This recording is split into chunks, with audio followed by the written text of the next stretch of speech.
வணக்கம். ஆலங்குச்சி.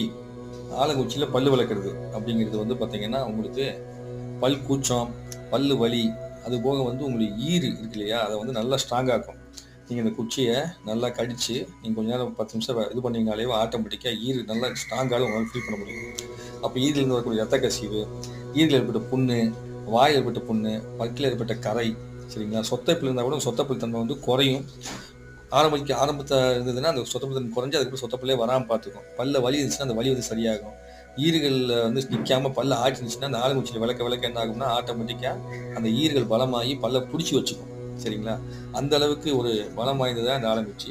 இந்த இலைகள் இருக்கக்கூடிய அந்த காம்பு இருக்கு இல்லையா? அந்த காம்ப கூட நீங்க என்ன பண்ணலாம்னா, பல் விளக்கறதுக்கு யூஸ் பண்ணலாம். யூஸ் பண்ணிட்டு இந்த இலைய அப்படியே கடிச்சு நீங்க நல்லா மென்னு அரைச்சு நல்லா துப்பிடலாம். ஒரு துளி உள்ளுக்குள்ள போச்சுன்னா ஒண்ணும் பாதிப்பு பண்ணாது. கொஞ்சோண்டு சார் உள்ள போனா கூட உள்ள இருக்கக்கூடிய புண்ணு கூட ஆறும். வாய் புண்ணாறும், வாய் துர்நாற்றம் போகும். அப்பேற்பட்ட ஒரு அற்புதமான மகத்துவம்